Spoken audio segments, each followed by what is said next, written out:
오늘 이쪽 우리 박일환 집사님 앞에 앉아 계신 분, 예? 김옥자 집사님이요? 네. 복자. 네, 아유, 환영합니다. 모두 다 함께 큰 박수로 환영합니다. 김복자 집사님 환영합니다. 네, 은혜로운 예배 함께 드리길 바랍니다. 우리 주변을 보면서도 서로를 축복합시다. 축복합니다. 시작. 예.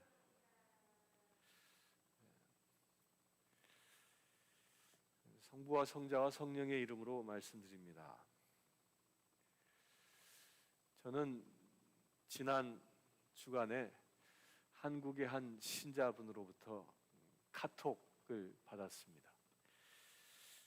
이분은 저의 지난 15일자 굿모닝 성령님 그 영상을 보고 답글로 보내오신 겁니다. 이렇게 썼습니다. 목사님, 막 큰 소리로 울고 싶었는데 예수님께서 뚝 하라 하셔서 눈에 힘을 주고 감았다 뜨며 눈물을 참고 다시 일어섰습니다. 그리고 17일 날 내구평 쪽이라는 영상을 보시고 또 이런 글을 남겨주셨습니다. 목사님, 내구평 쪽 바로 오늘이에요. 우리 고모님이 오늘 재활치료실에서 걸으셨대요. 어제와 오늘은 완전히 달라지셨어요. 눈도 제법 크게 뜨시고 신경과에서 재활과로 옮겨 주시겠대요. 어제부터 오전 오후로 재활치료를 받고 있으셔요. 예수님 손에도 쪽쪽쪽 해드릴게요. 감사합니다. 감사합니다. 그리고 이어서 카톡을 또 이렇게 보내오셨습니다. 예수님께서 뚝 하라 하셔서 뚝 하고 눈물을 참았더니 내구평이 이루어졌어요. 이 글을 보내신 분은 6.25 전쟁 고아였으나 고모가 그를 입양하였습니다. 고모님은 조카 딸을 친자식처럼 양육했습니다.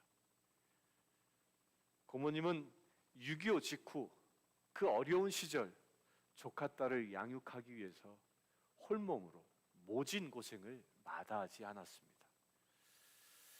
조카 딸은 이 고모님의 보살핌으로 육군 간호장교가 되었고요. 중령으로 예편했습니다. 제대 후 그녀는 고모님과 함께 경기도 여주로 낙향해서 지내고 계십니다. 그런데 고모님이 치매 등 노인 질환이 와서 병원에 입원한 상태였습니다. 그녀는 이 고모님의 치매와 노인성 질환이 점점 심해져서 나날이 눈물만 줄줄 흘리고 있었던 차에 굿모닝 성령님의 얼러리 뚝이라는 예배를 시청하게 된 것입니다. 그리고 그녀는 그 예배 가운데 뚝이라는 말씀을 예수님의 음성으로 알아듣고 울음을 멈추고 주님이 일하심을 기대하고 있었습니다. 주님이 일하심을 기대하고 있었던 차에 또 이어서 내구평이라는 예배를 함께 했고 이 예배를 마치자 고모님이 움직일 수 있는 힘이 생겨 재활치료를 받게 되었고 걷는 기적이 일어난 것입니다. 누가복음 7장 50절에 내 믿음이 너를 구원하였으니 평안히 가라. 내구평. 사랑하는 성도님들, 주님이 뚝 하라 하시면 뚝 하시고 주님이 내구평 하시면 내구평 하시길 축원합니다. 주님이 주시는 것이라면 그것이 어떤 것일지라도 우리가 아멘으로 받으시길 축원합니다. 아멘으로 받으시길 축원합니다. 오늘 본문에는 주인이 주는 것에 대한 일꾼들의 반응이 기록되어져 있습니다. 포도원의 주인이 일꾼을 구하기 위해 인력 시장으로 갑니다. 새벽에 나가서 일꾼을 구해서 일을 시킵니다. 주인은 제3시, 여기 시간으로는 9시입니다. 오전. 그리고 제6시, 오후 12시입니다. 제9시, 오후 3시입니다. 제11시, 오후 5시입니다. 이렇게 나아가서 일꾼들을 데려다가 일을 시켰습니다. 유대 지역에서는요, 해가 뜨면 일을 시작해서 해가 지면 일을 멈춥니다.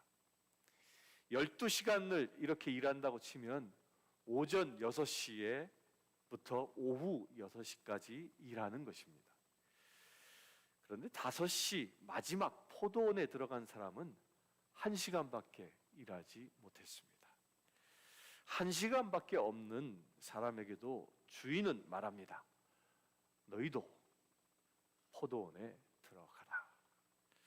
1시간 남았으니 에이 그까짓 것, 그런 것이 아니란 말입니다. 단 1시간도 소중해. 남은 1시간 내 포도원에 가서 일하라. 이렇게 주인은 재촉한 것입니다. 이미 일거리를 놓치고 시간을 다 보냈는데 한나절을 다 보낸 이 사람들에게 주인은 내 포도원에 가서 일하라. 그러면 상당한 것을 주리라 라고 말합니다. 주인은 새벽부터 온 사람도 일할 기회를 주었습니다. 또한 오후 5시에 나온 사람도 일할 기회를 주었습니다. 그런데 말씀을 자세히 보면 품삯을 정확히 한 데나리온으로 정해서 고용한 사람은 오직 이른 아침 6시에 택함받은 사람뿐입니다. 나머지는 그저 상당하게 주리라 라고 말씀하셨습니다. 이는 주인의 마음대로 품삯을 주겠다는 것입니다. 그런데 문제가 생깁니다. 주인은 늦게 온 사람부터 품삯을 계산합니다. 1시간 일한 사람부터 한 데나리온씩을 주기 시작합니다. 3시간 일한 사람도 한 데나리온, 6시간 일한 사람도 한 데나리온, 9시간 일한 사람도 한 데나리온을 받습니다. 이때 새벽부터 와서 12시간을 일한 사람들이 엉뚱한 생각을 하기 시작합니다. 자신들은 분명히 한 데나리온씩을 받기로 약속하고 온 처지임에도 불구하고 은근히 기대합니다.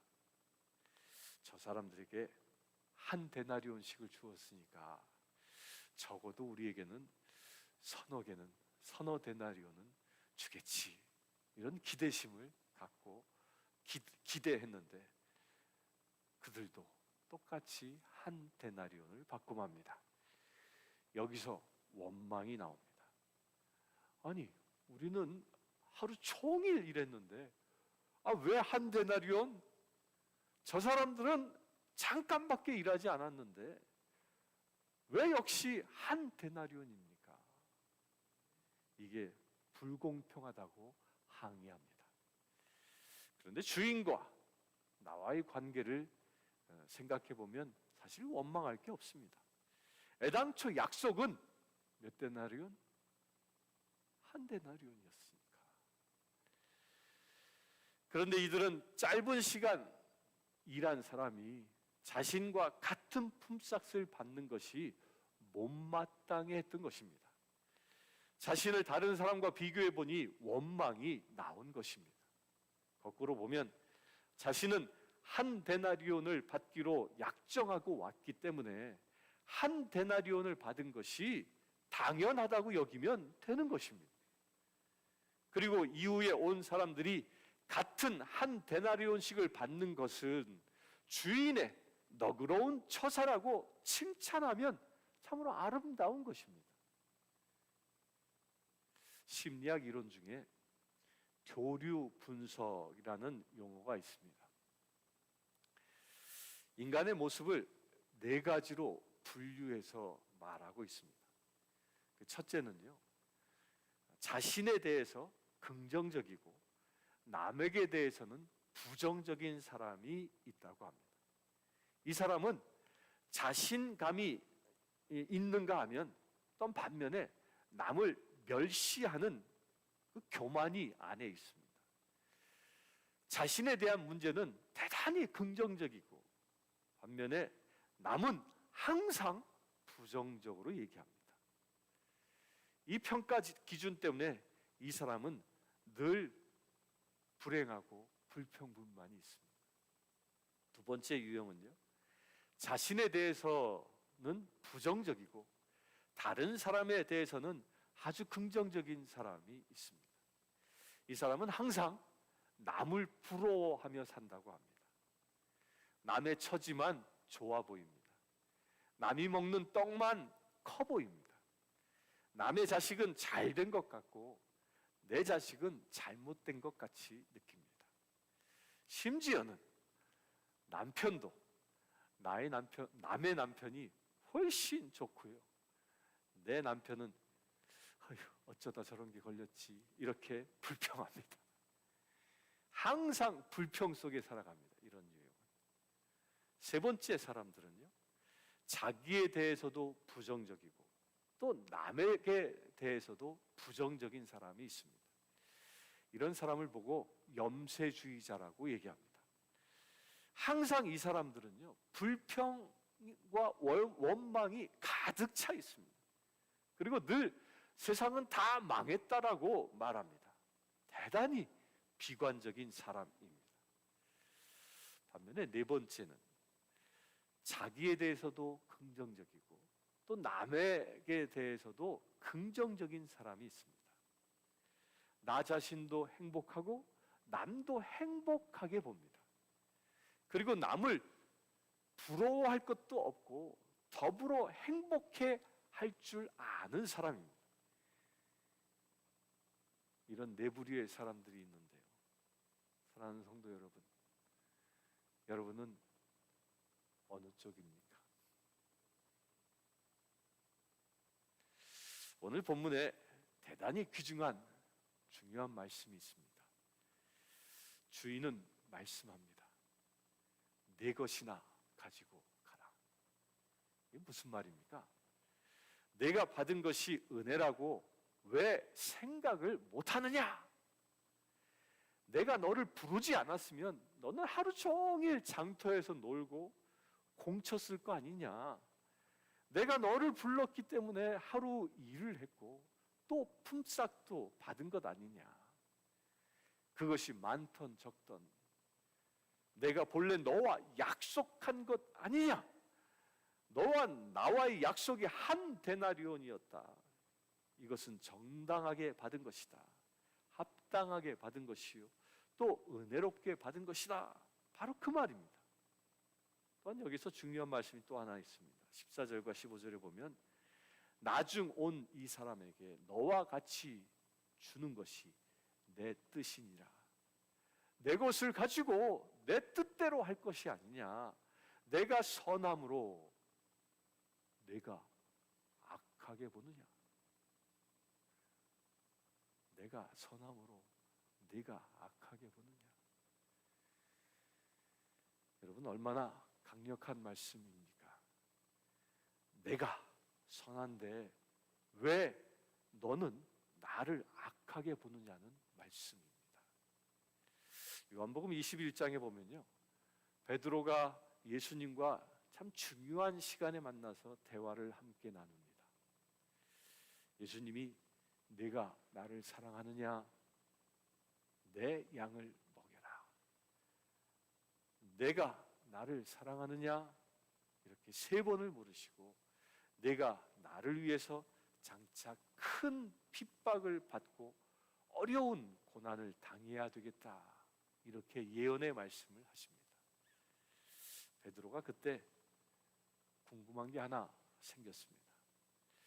그는 일찍이 예수께서 십자가를 지실 때 어떻게 했죠? 베드로는 예수님께서 십자가 지실 때 어떻게 했어요? 멀리 도망가 버렸잖아요.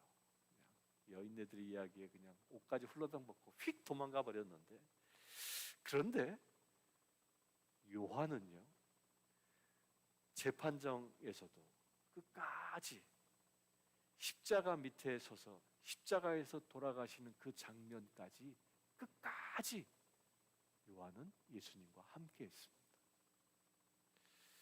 그래서 베드로가 생각하기를, 나는 예수님을 3번씩이나 모른다고 했으니까 장차 죽을 고생을 할 것이다 라고 예수님이 생각이 든 겁니다. 그래서 옆에 있는 요한을 툭 보고, 이 요한은 예수님을 끝까지 따랐으니 어떻게 될까? 그래서 딱 한마디 질문한 겁니다. 주여, 이 사람은 어떻게 될까요? 그때 예수님이 대답하십니다. 내가 다시 올 때까지 머무르게 할지라도 너와 무슨 상관이냐? 내가 다시 올지, 누구? 요한을. 너와 무슨 상관이냐? 요한은 요한의 길을 가는 것이다. 너는 내 길을 가는 거야. 너와 무슨 상관이야? 이렇게 말씀하십니다. 우리는 종종 이 때문에 문제가 됩니다. 우리는 다른 사람이 더 받든 덜 받든 다른 사람에 대해서 생각할 필요가 없는 것입니다. 우리는 오직 주님이 주시는 대로 감사함으로 받으면 되는 것입니다. 그렇게 되길 바랍니다. 사랑하는 성도 여러분, 우리가 받을 품삯은 정해져 있습니다. 중요한 것은 지금 주님이 내 포도원에 가서 일하라 라는 말씀이 있느냐 없느냐에 있는 것입니다. 오늘도 주님은 말씀하십니다. 내 포도원에 가서 일하라. 이 얼마나 고맙고 감사한 말씀입니까? 어찌 생각하면 일을 했으니 돈을 주는 게 아니고 돈을 주기 위해서 일을 시키는 것입니다. 그렇지 않습니까? 이것이 하나님의 은혜인 것입니다. 따라서 우리는 내가 어떤 대가를 받느냐가 중요한 것이 아니라 주님이 나를 부르시느냐가 중요한 것입니다. 서두에 말씀드린 자매님처럼 뚝 하라는 말씀에 뚝하고 내구평 하라는 말씀에 내구평을 믿고 받아들인 것입니다. 그랬더니 기적이 일어난 것이죠. 사랑하는 성도 여러분, 내가 받은 상급이 무엇인지 보다도 내게 말씀하시는 주님의 명령이 무엇인지에 주목하시기를 축원합니다. 주님이 주신 은혜에 감사하고 내가 사는 현재 이 시점, 이 현실이 내게 주신 하나님의 은혜라고 고백하시기를 축원합니다. 주님은 매일 우리에게 말씀을 주십니다. 주시는 말씀에 감사하시기를 축원합니다. 그리고 주님은 내 것이나 가지고 가라라고 말씀하십니다. 따라서 우리는 주님이 주시는 대로 받으시길 축원합니다. 아멘으로 받으시길 축원합니다. 매일 주시는 주님의 말씀을 가지고 세상에 나아가시를 이 시간 주님의 이름으로 축원합니다. 기도하겠습니다. 주 아버지 하나님, 내 것을 가지고 가라 말씀하신 그 말씀에 우리가 순종하기를 원합니다. 주님께서 우리를 불러주시고 이 시간 이곳에서 예배하며 이 시간 이곳에서 살아갈 수 있도록 이 시간 이곳에서 주의 일을 감당할 수 있도록 불러주신 은혜에 감사합니다. 아버지 하나님, 그 주님의 부르심에 늘 순종하며 이 땅을 살아가길 원하오니 주님, 이것을 모두 감당하고도 남을 수 있는